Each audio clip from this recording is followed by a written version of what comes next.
ಶ್ರೀ ನಳಿನ್ ಕುಮಾರ್ ಕಟೀಲೂರ್ ಅವರು ನಮ್ಮೊಂದಿಗೆ.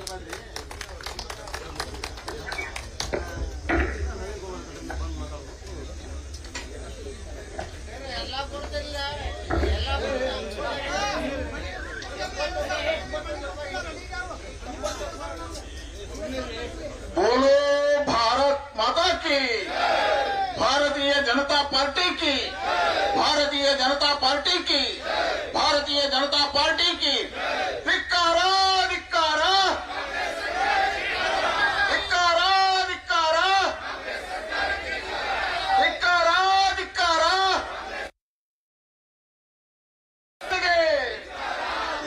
ರಾಜ್ಯದ ಭ್ರಷ್ಟಾಚಾರಿ ಮುಖ್ಯಮಂತ್ರಿ ಸಿದ್ದರಾಮಯ್ಯನಿಗೆ, ರಾಜ್ಯದ ಸುಳ್ಳುಗಾರ ಮುಖ್ಯಮಂತ್ರಿ ಸಿದ್ದರಾಮಯ್ಯನಿಗೆ, ರಾಜ್ಯದ ಮೋಸಗಾರ ಮುಖ್ಯಮಂತ್ರಿ ಸಿದ್ದರಾಮಯ್ಯನಿಗೆ, ಭ್ರಷ್ಟಾಚಾರಿ ಸಿದ್ದರಾಮಯ್ಯನಿಗೆ ಧಿಕ್ಕಾರ ಧಿಕ್ಕಾರ.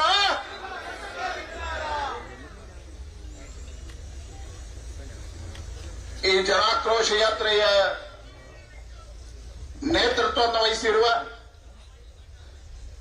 ಕಳೆದ 1.5 ವರ್ಷಗಳಲ್ಲಿ ಕಾಲಿಗೆ ಚಕ್ರವನ್ನು ಕಟ್ಟಿ ಹಳ್ಳಿ ಹಳ್ಳಿಗಳಿಗೆ ತಿರುಗಿ ಭಾರತೀಯ ಜನತಾ ಪಾರ್ಟಿಯನ್ನು ಕಟ್ಟಿರುವ ಈ ಭ್ರಷ್ಟ ಸರ್ಕಾರದ ಸಿದ್ದರಾಮಣ್ಣನ ಮೂಢ ಹಗರಣಕ್ಕೋಸ್ಕರ ಪಾದಯಾತ್ರೆಯನ್ನು ಮಾಡಿ ಸಿದ್ದರಾಮಣ್ಣನ ಕರಳಿಗೆ ಉರುಳನ್ನು ಹಾಕಿರ್ತಕ್ಕಂಥ ಈ ರಾಜ್ಯದ ಭಾರತೀಯ ಜನತಾ ಪಾರ್ಟಿಯ ಅಧ್ಯಕ್ಷರಾಗಿರ್ತಕ್ಕಂತಹ ವಿಜಯೇಂದ್ರ ಅವರೇ, ನಮ್ಮ ನೆಚ್ಚಿನ ಈ ಜಿಲ್ಲೆಯ ಅಧ್ಯಕ್ಷರು ಆದರಣೀಯರಾಗಿರ್ತಕ್ಕಂಥ NS ಹೆಗಡೆ ಅವರೇ, ನಮ್ಮ ಆದರಣೀಯರು ಹಿರಿಯರು ವಿಧಾನ ಪರಿಷತ್ನ ಮುಖ್ಯ ಸಚೇತಕರಾಗಿರ್ತಕ್ಕಂತಹ ರವಿಕುಮಾರ್ ಅವರೇ, ಭಾರತೀಯ ಜನತಾ ಪಾರ್ಟಿಯ ಯುವ ಮೋರ್ಚಾದ ರಾಜ್ಯದ ಪ್ರಧಾನ ಕಾರ್ಯದರ್ಶಿ ಆಗಿರ್ತಕ್ಕಂಥ ಶಾಸಕ ಮಿತ್ರ ಹರೀಶ್ ಪುಂಜ ಅವರೇ, ನಮ್ಮೆಲ್ಲ ಆದರಣೀಯ ಸಹೋದರಿ ಮಾಜಿ ಶಾಸಕಿ ರೂಪಾಲಿ ನಾಯ್ಕ ಅವರೇ, ಮಾಜಿ ಸಚಿವರಾಗಿರ್ತಕ್ಕಂಥ ಶಿವಾನಂದ ನಾಯ್ಕ ಅವರೇ, ನಮ್ಮ ಮಾಜಿ ಶಾಸಕರಾಗಿರ್ತಕ್ಕಂಥ ಸುನೀಲ್ ನಾಯ್ಕ ಅವರೇ, ವೇದಿಕೆ ಮೇಲೆ ಉಪಸ್ಥಿತಿರ್ತಕ್ಕಂಥ ಎಲ್ಲ ಆದ್ಯಗಣ್ಯ ಅತಿಥಿ ಬಂಧುಗಳೇ, ರೈತ ಮೋರ್ಚಾದ ನಡಹಳ್ಳಿಯವರೇ, 10 ಊರುಗಳಿಂದ ಹಳ್ಳಿಯಿಂದ ಬಂದಿರತಕ್ಕಂಥ ಎಲ್ಲ ಕಾರ್ಯಕರ್ತ ದೇವರುಗಳಿಗೂ ನಾನು ಪ್ರಣಾಮಗಳನ್ನು ಅರ್ಪಿಸ್ತೇನೆ, ಅಭಿನಂದನೆಗಳನ್ನು ಸಲ್ಲಿಸ್ತೇನೆ. ಮಾಧ್ಯಮದ ಮಿತ್ರರು, ಈ ಯಾತ್ರೆ ಜನಾಕ್ರೋಶ ಯಾತ್ರೆ, ಈ ಯಾತ್ರೆ ಭಾರತೀಯ ಜನತಾ ಪಾರ್ಟಿಯ ಯಾತ್ರೆಯಲ್ಲ, ಈ ಯಾತ್ರೆ ಕಾರ್ಯಕರ್ತರ ಯಾತ್ರೆಯಲ್ಲ, ಈ ಯಾತ್ರೆ ವಿಜಯೇಂದ್ರ ಅವರ ಯಾತ್ರೆಯಲ್ಲ, ಈ ಯಾತ್ರೆ ಕರ್ನಾಟಕದ ಜನತಾ ಜನಾರ್ದನದ ಯಾತ್ರೆ, ಆಕ್ರೋಶದ ಯಾತ್ರೆ, ಯಾತ್ರೆ. ಈ ರಾಜ್ಯದಲ್ಲಿ ಕಳೆದ 2 ವರ್ಷಗಳಲ್ಲಿ ಭ್ರಷ್ಟವಾಗಿರ್ತಕ್ಕಂಥ ಸರ್ಕಾರ, ಕಾಂಗ್ರೆಸ್ನ ಸಿದ್ದರಾಮಣ್ಣನ ಸರ್ಕಾರ ಏನಿತ್ತೋ ಆ ಸರ್ಕಾರದ ವಿರುದ್ಧ ಯಾತ್ರೆ, ಇದು ಆಕ್ರೋಶದ ಯಾತ್ರೆ. ಮೈಸೂರಿನಲ್ಲಿ ಚಾಮುಂಡಿಗೆ ಪ್ರಾರ್ಥನೆಯನ್ನ ಮಾಡಿ ವಿಜಯೇಂದ್ರ ಅವರ ಯಾತ್ರೆ ಪ್ರಾರಂಭ ಆಯಿತು. ಮೈಸೂರು, ಮಂಡ್ಯ, ಹಾಸನವನ್ನ ಮೀರಿ ಮಡಿಕೇರಿ, ಮಂಗಳೂರಿಗೆ ಬಂದು ಇವತ್ತು ಉತ್ತರ ಕನ್ನಡಕ್ಕೆ ಪ್ರವೇಶ ಆಗಿದೆ. ಮಡಿಕೇರಿ ಮತ್ತು ಉತ್ತರ ಕನ್ನಡದಲ್ಲಿ ನಾನು ಈ ಯಾತ್ರೆಯ ಸೊಬಗನ್ನ ಕಂಡೆ. ಯಾಕೆ ಜನತಾ ಜನಾರ್ದನರ ಆಕ್ರೋಶ ರಾಜ್ಯದ ಅಧ್ಯಕ್ಷರು ನೇತೃತ್ವವನ್ನು ವಹಿಸಿ ಹೊರಗಡೆ ಹೋದಾಗ ಜನ ತಾವಾಗಿ ಬಂದು ಆರತಿಯನ್ನು ಎತ್ತಿ ತಿಲಕವನ್ನು ಇಟ್ಟು ವಿಜಯೇಂದ್ರ ಅವರೇ ಮುನ್ನಡೆಯನ್ನ ಇಡೀ, ನಿಮ್ಮ ಹಿಂದೆ ನಾವಿದ್ದೇವೆ, ಈ ರಾಜ್ಯದಲ್ಲಿ ಪರಿವರ್ತನೆಯನ್ನ ತರ್ತೇವೆ ಎನ್ನತಕ್ಕಂಥ ಉದ್ಘೋಷಣೆ ಮಾಡಿದ್ದಾರೆ. ಇದು ಕಾರ್ಯಕರ್ತರು ಮಾಡಿರ್ತಕ್ಕಂಥಲ್ಲ, ಜನತಾ ಜನಾರ್ದನ ಮಾಡಿರ್ತಕ್ಕಂಥ ಆಕ್ರೋಶ. ಕಳೆದ 2 ವರ್ಷಗಳಲ್ಲಿ ಭ್ರಷ್ಟ ಸರ್ಕಾರ ಕೇವಲ ಸಿದ್ದರಾಮಣ್ಣ ಭ್ರಷ್ಟ ಅಲ್ಲ, ಕಾಂಗ್ರೆಸ್ಸೇ ಭ್ರಷ್ಟ. ಈ ದೇಶದ ರಾಜಕೀಯ ಇತಿಹಾಸದಲ್ಲಿ ನೆಹರುವಿಂದ ಹಿಡಿದು ಮನಮೋಹನ್ ಸಿಂಗ್ರವರೆಗೆ ರಾಜ್ಯದಲ್ಲಿ ಆಗಿರ್ತಕ್ಕಂಥ ಎಲ್ಲ ಕಾಂಗ್ರೆಸ್ಸಿನ ಮುಖ್ಯಮಂತ್ರಿ ಭ್ರಷ್ಟ ಯಾರು ಹೇಳಿದ್ರೆ ಸಿದ್ದರಾಮಣ್ಣ ಮಹಾಭ್ರಷ್ಟ, ಮಹಾಕಳ್ಳ ಮತ್ತು ಮಹಾ ಸುಳ್ಳ. 2 ಬಾರಿ ರಾಜ್ಯದ ಜನತೆ ನಂಬಿ ಅವರಿಗೆ ಅಧಿಕಾರವನ್ನು ಕೊಟ್ಟರು. ಸಿದ್ದರಾಮಣ್ಣ ಹೇಗೆ ಬಂದ್ರು? ಸಿದ್ದರಾಮಣ್ಣ ಬಹಳಷ್ಟು ಮಾತನಾಡ್ತಾರೆ. ಸಿದ್ದರಾಮಣ್ಣ ಯೋಚನೆ ಮಾಡಿ, ನೀವು ಪಳಗಿದ್ದು ಯಾವ ಗರಡಿಯಲ್ಲಿ,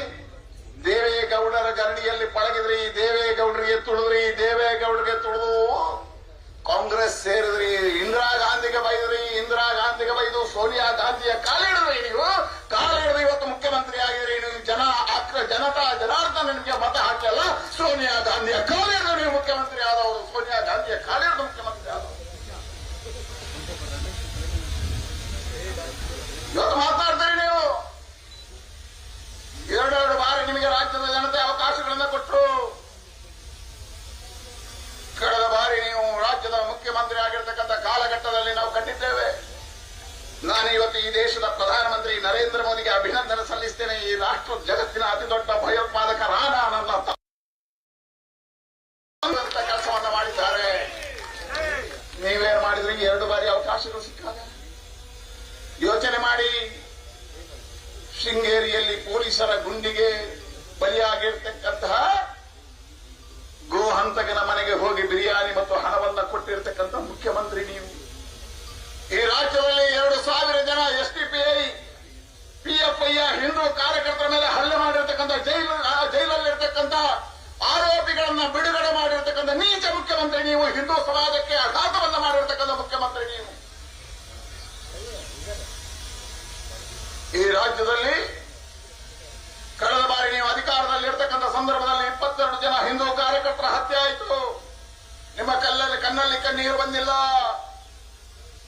ಆದರೆ ಒಬ್ಬ ಗೋಹಂತಕನನ್ನ ಬಲಿಯಾದಾಗ ನಿಮ್ಮ ಕಣ್ಣಲ್ಲಿ ಕಣ್ಣೀರು ಬಂತು. ಸಿದ್ದರಾಮಣ್ಣ,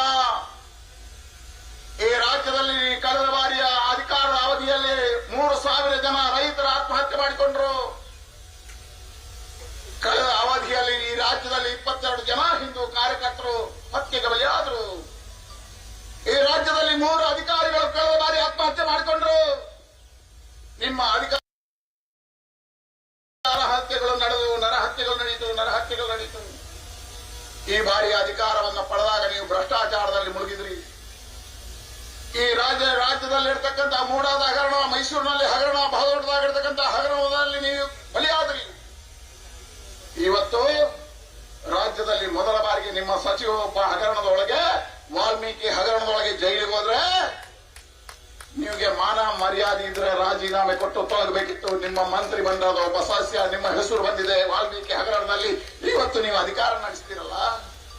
ಜನ ಹೇಳ್ತಾ ಇದ್ದಾರೆ ಇವತ್ತು ಆಕ್ರೋಶ ಯಾತ್ರೆಗೆ ಜನ ಬೆಂಬಲ ಯಾಕೆ? ಸಿದ್ದರಾಮಣ್ಣ ರಾಜೀನಾಮೆ ಕೊಡ್ಲಿ, ಸಿದ್ದರಾಮಣ್ಣ ರಾಜೀನಾಮೆ ಕೊಡ್ಲಿ, ಸಿದ್ದರಾಮಣ್ಣ ರಾಜೀನಾಮೆ ಕೊಡ್ಲಿ ಅಂತ ಹಳ್ಳಿಯಲ್ಲಿ ಜನ ವಾದವನ್ನ ಮಾಡ್ತಾ ಇದ್ದಾರೆ. ಸಿದ್ದರಾಮಣ್ಣ ಅದನ್ನ ನಿಮಗೆ ತಿಳಿಸುವುದಕ್ಕೋಸ್ಕರ ಈ ಜನಾಕ್ರೋಶ ಯಾತ್ರೆ, ಅದನ್ನು ನಿಮಗೆ ಮನದಟ್ಟು ಮಾಡುವುದಕ್ಕೋಸ್ಕರ ಈ ಜನಾಕ್ರೋಶ ಯಾತ್ರೆ. ಯೋಚನೆ ಮಾಡಿ. ಇವತ್ತು ನಿಮ್ಮ ಸರ್ಕಾರ ವಾಲ್ಮೀಕಿ ಹಗರಣದೊಳಗೆ ಸಿಲುಕಿದೆ, ಮೂಡ ಹಗರಣದಲ್ಲಿ ಸಿಕ್ಕಿದೆ, ನಿಮ್ಮ ಒಬ್ಬೊಬ್ಬ ಮಂತ್ರಿಯು ಹಗರಣದೊಳಗೆ ಸಿಕ್ಕಿದ್ದಾನೆ. ಇವತ್ತು ಭ್ರಷ್ಟಾಚಾರ VA ಕಚೇರಿಯಿಂದ ಗ್ರಾಮ ಪಂಚಾಯತಿಯಿಂದ ವಿಧಾನಸಭೆ ಒಳಗೆ ಭ್ರಷ್ಟಾಚಾರದಲ್ಲಿ ಮುಳುಗಿದೆ ಈ ಸರ್ಕಾರ. ಇವತ್ತು ಪ್ರತಿಯೊಂದಕ್ಕೂ ಭ್ರಷ್ಟಾಚಾರದ ಸರ್ಕಾರ ಆಗಿದೆ. ಅಧಿಕಾರಿಗಳ ವರ್ಗಾವಣೆ ದಂಧೆ ಮಿತಿ ಮೀರಿದೆ. ಕಚೇರಿಗಳಲ್ಲಿ ತಾಲೂಕು ಆಫೀಸ್ಗಳಿಗೆ ಹೋದ್ರೆ ಮೊಡವ ಲಂಚ ಕೊಟ್ಟು RTC ಅಂತ ತಗೊಳ್ಳುವಂತ ಕೆಲಸಗಾರಗಳಾಗ್ತಾ ಇದ್ದಾವೆ. ಇವತ್ತು ಪ್ರತಿ ಮನೆಗಳಲ್ಲಿ ಇವತ್ತು ಭ್ರಷ್ಟಾಚಾರ, ಕಾಂಗ್ರೆಸ್ನ ಮನೆಯಲ್ಲಿ ಭ್ರಷ್ಟಾಚಾರಗಳು ತುಂಬಿದ್ದಾವೆ. ಇವತ್ತು ಮಂತ್ರಿಗಳ ಮನೆಗಳಲ್ಲಿ ಇವತ್ತು ಭ್ರಷ್ಟಾಚಾರ ಇದ್ದಾಗ ನೀವು ಹೇಳಿದ್ರಿ 40%. ಇವತ್ತು ಸಿದ್ದರಾಮಣ್ಣ ನಿಮ್ ಸರ್ಕಾರ 80% ಭ್ರಷ್ಟಾಚಾರದ ಸರ್ಕಾರ, 80% ಮುಖ್ಯಮಂತ್ರಿ ನೀವು. ಭ್ರಷ್ಟಾಚಾರಿಗಳಲ್ಲಿ ಭ್ರಷ್ಟಾಚಾರಿ. ಹಾಗಾಗಿ ಇವತ್ತು ನಿಮ್ಮ ಸರ್ಕಾರ ಭ್ರಷ್ಟಾಚಾರದಲ್ಲಿ ಮುಳುಗಿದೆ. ಅಧಿಕಾರ ಬಂದಾಗ ಈ ರಾಜ್ಯದಲ್ಲಿ ಮೆರವಣಿಗೆಗಳಾಯ್ತು, ಕಾಂಗ್ರೆಸ್ನ ಮೆರವಣಿಗೆಗಳಾಯ್ತು. ಆ ಮೆರವಣಿಗೆಯಲ್ಲಿ ಪಾಕಿಸ್ತಾನಕ್ಕೆ ಜಿಂದಾಬಾದ್ ಘೋಷಣೆಗಳಾದವು, ಪಾಕಿಸ್ತಾನದ ಧ್ವಜ ಹಾರಿತು. ಬಂಧುಗಳೇ, ಇವತ್ತು ವಿಧಾನಸಭೆ ಒಳಗೆ ಪಾಕಿಸ್ತಾನದ ಘೋಷಣೆ ಮೊಳಗಿಸಿದ್ರು. ಪಾಕಿಸ್ತಾನದ ಪರ ಘೋಷಣೆ ಹಾಕಿದವರ ಬಂಧನ ಆಗಿಲ್ಲ, ಪಾಕಿಸ್ತಾನದ ಧ್ವಜ ಹಾರಿಸಿದವರ ಬಂಧನ ಆಗಿಲ್ಲ. ಆದರೆ ಈ ರಾಜ್ಯದಲ್ಲಿ ಭಾರತ್ ಮಾತಾ ಕಿ ಅನ್ನುವಂತ ಘೋಷಣೆಯ ಹಾಡನ್ನು ಹಾಕಿದವರನ್ನ ನೀವು ಜೈಲಿಗಟ್ತಾ ಇದ್ರಿ. ವಿಧಾನ ಪರಿಷತ್ನ ಒಳಗೆ CT ರವಿ ಅವರು ಘೋಷಣೆ ಹಾಕಿದ್ರೆ ಒಬ್ಬ ಶಾಸಕನನ್ನ ಬಂಧನ ಮಾಡಿ ಜೈಲಿಗಿಡುವಂತಹ ನಮ್ಮ ಧ್ವನಿಯನ್ನ ಅಡಗಿಸುವಂತ ಕೆಲಸವನ್ನ ನೀವು ನೀಚಕ ರಾಜಕಾರಣವನ್ನ ಮಾಡ್ತಾ ಇದ್ದೀರಿ. ಇವತ್ತು ನಿಮ್ದು ದ್ವೇಷದ ರಾಜಕಾರಣ ನಡೀತಾ ಇದ್ದಾವೆ. ಇವತ್ತು ಸಿದ್ದರಾಮಣ್ಣನ ಸರ್ಕಾರದಲ್ಲಿ ದ್ವೇಷದ ರಾಜಕಾರಣ ನಡೀತಾ ಇದೆ, ಭ್ರಷ್ಟಾಚಾರದ ರಾಜಕಾರಣ ನಡೀತಾ ಇದೆ. ಇವತ್ತು ನಿರಂತರವಾಗಿ ಹಿಂದೂ ಸಮಾಜವನ್ನ ದಾಳಿ ಮಾಡತಕ್ಕಂಥ ಕೆಲಸ ಈ ಸರ್ಕಾರದಿಂದ ಆಗ್ತಾ ಇದೆ. ಬೆಳಗಾವಿನಲ್ಲಿ ಜೈನ ಮುನಿಯ ಹತ್ಯೆ ಆಯಿತು. ರಾಜ್ಯದ ಹಿಂದೂ ಕಾರ್ಯಕರ್ತರುಗಳ ಹತ್ಯೆ ಆಗ್ತಾ ಇದೆ, ಅಲ್ಲಲ್ಲಿ ಹಲ್ಲೆಗಳು ನಡೀತಾ ಇದ್ದಾವೆ. ಇವತ್ತು ದೇಶ ವಿರೋಧಿ ಘೋಷಣೆಗಳು ರಾಜ್ಯದಲ್ಲಿ ಮೊಳಗಲಿಕ್ಕೆ ಕಾರಣ ಏನು? ಇವತ್ತು ಕಾಂಗ್ರೆಸ್ಸಿನ ಧೈರ್ಯ, ಕಾಂಗ್ರೆಸ್ ಕೊಟ್ಟಿರತಕ್ಕಂಥ STP ಬಂದ ಆರೋಪಿಗಳನ್ನ ಜೈಲಿಂದ ಬಿಡುಗಡೆಗೊಳಿಸಿದ್ದು. ಬಂಧುಗಳೇ, ಒಂದ್ಸಾರಿ ಯೋಚನೆ ಮಾಡಿ, ಈ ರಾಜ್ಯದಲ್ಲಿ ಸನ್ಮಾನ್ಯ ಯಡಿಯೂರಪ್ಪ ಸರ್ಕಾರ ಇತ್ತು, ಬೊಮ್ಮಾಯಿ ಸರ್ಕಾರ ಇತ್ತು, ಆಗ ಹರ್ಷ ಮತ್ತು ಪ್ರವೀಣ್ ನೆಟ್ಟಾರ ಹತ್ಯೆ ಆಯಿತು.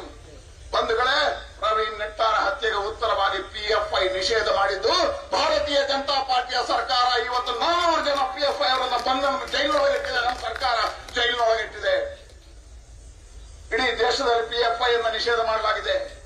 ಇಡೀ ದೇಶದಲ್ಲಿ PFI ಅನ್ನು ನಿಷೇಧ ಮಾಡಿದ್ದು ಭಾರತೀಯ ಜನತಾ ಪಾರ್ಟಿಯ ಸರ್ಕಾರ, ರಾಜ್ಯ ಮತ್ತು ಕೇಂದ್ರ. ಅವತ್ತು ನಮ್ಮ ಗೃಹ ಸಚಿವರಾಗಿರ್ತಕ್ಕಂಥ ಅಮಿತ್ ಶಾ ಅವರು ತಗೊಂಡಿರ್ತಕ್ಕಂಥ ತೀರ್ಮಾನ. ನೀವೇನ್ ಮಾಡಿದ್ರಿ? ರಾಷ್ಟ್ರ ವಿರೋಧಿಗಳನ್ನ ಇವತ್ತು ಅಟ್ಟಹಾಸಕ್ಕೆ ಬಿಟ್ಟಿದ್ದೀರಿ. ಆ ಕಾರಣಕ್ಕೋಸ್ಕರ ಹಿಂದೂಗಳ ಆಕ್ರೋಶ ಇದು. ಈ ರಾಜ್ಯದಲ್ಲಿ ಯೋಚನೆ ಮಾಡಿ, ಇವತ್ತು ಅತಿ ಹೆಚ್ಚು ರೈತರ ಆತ್ಮಹತ್ಯೆಗಳಾಗ್ತಾ ಇದ್ದಾವೆ. ಮತ್ತೊಂದು ಸಾರಿ ರೈತರ ಆತ್ಮಹತ್ಯೆಗಳು ಈ ರಾಜ್ಯದಲ್ಲಿ ನಡೀತಾ ಇದ್ದಾವೆ. ರೈತರ ಪರವಾಗಿರ್ತಕ್ಕಂಥ ಘೋಷಣೆಗಳಿಲ್ಲ, ರೈತರ ಯೋಜನೆಗಳಿಲ್ಲ. ಇವತ್ತು ರೈತರು ಮತ್ತೆ ಆತ್ಮಹತ್ಯೆಗೆ ಶರಣಾಗಿದ್ದಾರೆ. ಯಾವಾಗ ಸಿದ್ದರಾಮಯ್ಯ ಅಧಿಕಾರಕ್ಕೆ ಬರ್ತಾರ ಆವಾಗ ರೈತರ ಆತ್ಮಹತ್ಯೆಗಳು ನಡೀತಾ ಇದ್ದಾವೆ. ಕಳೆದ 1 ವರ್ಷದಲ್ಲಿ 1,000 ಜನ ರೈತರ ಆತ್ಮಹತ್ಯೆ ಈ ರಾಜ್ಯದಲ್ಲಿ ನಡೆದಿದೆ. ಸಿದ್ದರಾಮಯ್ಯನಿಗೆ ರೈತರ ಮನೆಗೆ ಹೋಗಿ ಕಣ್ಣೀರು ಒರೆಸ್ತಕ್ಕಂಥ ಪುರುಸೋತಿಲ್ಲ. ಒಬ್ಬ ರೈತನ ಮನೆಗೆ ಹೋಗಿ ಕಣ್ಣೀರು ಒರೆಸ್ತಕ್ಕಂಥ ಕೆಲಸವನ್ನು ಮಾಡಿಲ್ಲ. ಅವನ ಮನೆಗೆ ಪರಿಹಾರವನ್ನು ಕೊಡುವಂತ ಕೆಲಸ ಕಾರ್ಯಗಳನ್ನು ಸಿದ್ದರಾಮಯ್ಯ ಸರ್ಕಾರ ಮಾಡ್ತಾ ಇಲ್ಲ. ಅದರ ಬದಲಾಗಿ ವಿಭಜನೆಯ ರಾಜಕಾರಣವನ್ನು ಮಾಡ್ತಾ ಇದ್ದಾರೆ. ಇವತ್ತು ಅಲ್ಪಸಂಖ್ಯಾತರಿಗೆ ವಿಶೇಷವಾಗಿರ್ತಕ್ಕಂಥ ಸ್ಥಾನಮಾನಗಳನ್ನು ಕೊಡುವುದಕ್ಕೆ ಈ ಸರ್ಕಾರ ಹೊರಟಿದೆ. ಒಂದು ಕಡೆಯಿಂದ ಭಯೋತ್ಪಾದಕರಿಗೆ ಬೆಂಬಲ, ಇನ್ನೊಂದು ಕಡೆಯಿಂದ ಗೋಹಂತಕರಿಗೆ ಬೆಂಬಲ, ಇನ್ನೊಂದು ಕಡೆಯಿಂದ ನಿಮ್ಮ ಕಾಂಟ್ರಾಕ್ಟ್ ಅಲ್ಲಿ 4% ಕೊಡ್ತೀವಿ ಅನ್ನತಕ್ಕಂಥ ಅವರಿಗೆ ವಿಶ್ವಾಸ ತುಂಬತಕ್ಕಂಥ ಕೆಲಸ ಕಾರ್ಯಗಳು ಈ ರಾಜ್ಯದಲ್ಲಿ. ಇದಕ್ಕೋಸ್ಕರ ಇವತ್ತು ರಾಷ್ಟ್ರ ವಿರೋಧಿಗಳ ಅಟ್ಟಹಾಸ ಮೆರೀತಾ ಇದೆ. ಅದಕ್ಕೋಸ್ಕರ ನಿಮಗೆ ಎಚ್ಚರಿಕೆ ಕೊಡೋದಕ್ಕೋಸ್ಕರ ಈ ಜನ ಆಕ್ರೋಶ ಯಾತ್ರೆ. ಯೋಚನೆ ಮಾಡಿ, ಈ ರಾಜ್ಯದಲ್ಲಿ ಸನ್ಮಾನ್ಯ ಯಡಿಯೂರಪ್ಪರಿದ್ದಾಗ 16 ಯೋಜನೆಗಳು ಬಂದು ಇವತ್ತೇನ್ ಹೇಳ್ತೀರಿ ನೀವು? ಮಾತನಾಡಿದ್ದಕ್ಕೆ ನಾವು ಉಚಿತ ಹೇಳ್ತೀರಿ. ಬಂಧುಗಳೇ, ಈ ದೇಶದಲ್ಲಿ ಯೋಚನೆ ಮಾಡಿ, ಆಯುಷ್ಮಾನ್ ಕಾರ್ಡ್ ಅನ್ನ ನರೇಂದ್ರ ಮೋದಿ ಕೊಟ್ಟರು, ಫಸಲ್ ಬಿಮಾ ಯೋಜನೆ ಮುಖಾಂತರ ರೈತರ ಮನೆ ಬಾಗಿಲಿಗೆ ಯೋಜನೆಗಳನ್ನು ಕೊಟ್ಟರು, ಕಿಸಾನ್ ಸಮ್ಮಾನ್ ಯೋಜನೆ ಮುಖಾಂತರ ರೈತರ ಅಕೌಂಟ್ಗಳಿಗೆ ಹಣ ಹಾಕಿದ್ರು. ಆದ್ರೆ ಈ ದೇಶದ ಅಭಿವೃದ್ಧಿ ಕಾರ್ಯದಲ್ಲಿ ಎಲ್ಲೂ ಒಂದೇ ₹1 ನಿಲ್ಲಿಸಲಿಲ್ಲ. ಇವತ್ತು ರಾಷ್ಟ್ರೀಯ ಹೆದ್ದಾರಿಗಳ ಅಭಿವೃದ್ಧಿ ಆಗ್ತಾ ಇದೆ, ವಿಮಾನ ನಿಲ್ದಾಣಗಳಾಗ್ತಾ ಇದ್ದಾವೆ, ರಾಷ್ಟ್ರೀಯವಾಗಿ ಪರಿವರ್ತನೆ ಆಗ್ತಾ ಇದೆ. ಇವತ್ತು ದೇಶ ಜಗದ್ಗುರು ಭಾರತ ನಿರ್ಮಾಣ ಆಗ್ತಾ ಇದೆ. ಆದ್ರೆ ಉಚಿತವಾಗಿರ್ತಕ್ಕಂಥ ಯಾವ ಕೊಡುಗೆಯಿಂದ ಅಡ್ಡ ಬಂದಿಲ್ಲ. ನಿಮ್ದು ಯೋಚನೆ ಮಾಡಿ. ಸಮಯದ ಅಭಾವಕ್ಕೋಸ್ಕರ ಹೆಚ್ಚು ಉಲ್ಲೇಖ ಮಾಡ್ಲಿಕ್ಕೆ ಹೋಗೋದಿಲ್ಲ. ಬಂಧುಗಳೇ, ಕಳೆದ ಬಾರಿ ಯಡಿಯೂರಪ್ಪ ಬೊಮ್ಮಾಯಿ ಸರ್ಕಾರ ಇದ್ದಾಗ ನಿಮ್ಮ ಯಲ್ಲಾಪುರ ಒಂದು ಕ್ಷೇತ್ರಕ್ಕೆ 2,000 ಕೋಟಿ ರೂಪಾಯಿಗಳ ಅನುದಾನಗಳು ಬಂದಿತ್ತು. 2,000 ಕೋಟಿ ರೂಪಾಯಿಗಳ ಅನುದಾನಗಳು ಬಂದಿತ್ತು. ಆವತ್ತು ಅನುದಾನಗಳ ಮಹಾಪೂರ ಈ ಕ್ಷೇತ್ರಕ್ಕೆ ಬಂದಿತ್ತು. ನಮ್ಮ ಹತ್ರ ಅಂಕಿಅಂಶಗಳಿದ್ದಾವಾಗ ನಾನು ರಾಜ್ಯಾಧ್ಯಕ್ಷ ಆಗಿದ್ದೆ. ಆದರೆ ಸಿದ್ದರಾಮಯ್ಯ ಮುಖ್ಯಮಂತ್ರಿ ಆದ್ಮೇಲೆ ಇಲ್ಲಿಗೆ ಬಂದ ಹಣ ಎಷ್ಟು ಅಂತ ಯೋಚನೆ ಮಾಡಿ, ಇವತ್ತು ಶಾಸಕರ ಅನುದಾನವು ಬಿಡುಗಡೆ ಆಗಿಲ್ಲ. ಉಚಿತ ಕೊಟ್ಟದ್ದು ಇವತ್ತು ಮಹಿಳೆಯರ ಅಕೌಂಟ್ಗಳಿಗೆ ಹಣ ಬರ್ತಾ ಇಲ್ಲ. ಹಾಗಾಗಿ ಇವತ್ತು ಮೋಸ ಮಾಡಿ ಅಧಿಕಾರವನ್ನು ಹಿಡಿದ್ರಿ, ಸೋನಿಯಾ ಗಾಂಧಿಯ ಕಾಲಿಡಿದು ಮುಖ್ಯಮಂತ್ರಿ ಆದ್ರಿ. ಹಾಗಾಗಿ ನಾವು ಹೇಳಿದ್ದೇವೆ, ಮುಂದಿನ ದಿನಗಳಲ್ಲಿ ಮುಖ್ಯಮಂತ್ರಿಗಳೇ ನೀವು ರಾಜೀನಾಮೆ ಕೊಟ್ಟು ತೊಲಗಿ, ರಾಜ್ಯವನ್ನ ರಕ್ಷಣೆ ಮಾಡಿ ಅಂತ ಹೇಳುವಂತ ವಿನಂತಿಯೊಳಗೆ ಈ ಆಕ್ರೋಶ ಯಾತ್ರೆ. ಮತ್ತೊಮ್ಮೆ ನಾನು ವಿಜಯೇಂದ್ರ ಅವರಿಗೆ ಅಭಿನಂದನೆ ಸಲ್ಲಿಸ್ತೇನೆ. ಇವತ್ತು ಇಂತಹ ಜನ ವಿರೋಧಿ ಸರ್ಕಾರವನ್ನು ತೊಲಗಿಸುವುದಕ್ಕೋಸ್ಕರ ಬೆಂಗಳೂರಿಂದ ಮೈಸೂರುವರೆಗೆ ಪಾದಯಾತ್ರೆಯನ್ನು ಮಾಡಿ ಸರ್ಕಾರಕ್ಕೆ ಎಚ್ಚರಿಕೆಯನ್ನು ಕೊಡತಕ್ಕಂಥ ಧೀಮಂತಿಕೆಯನ್ನು ತೋರಿಸಿದ್ದಾರೆ.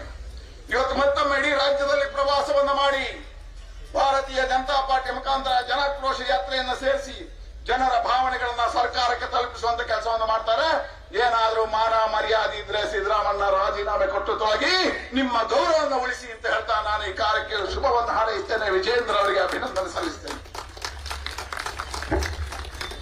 ರಾಜ್ಯ ಸರ್ಕಾರದ ಭ್ರಷ್ಟತೆಯ ವಿರುದ್ಧವಾದಂತಹ ಆಕ್ರೋಶದ ತಮ್ಮ ನುಡಿಗಳು ನಮ್ಮ ಹೃದಯವನ್ನ ತಟ್ಟಿವೆ ಎಂಬುದಾಗಿ ಹೇಳುತ್ತಾ ತಮಗೆ ಧನ್ಯವಾದಗಳನ್ನ ಸಮರ್ಪಿಸ್ತಾ ಇದ್ದೇನೆ. ಈಗ ರಾಜ್ಯದೆಲ್ಲೆಡೆ ಕ್ರಿಯಾಶೀಲರಾಗಿ ತಮ್ಮನ್ನ ತೊಡಗಿಸಿ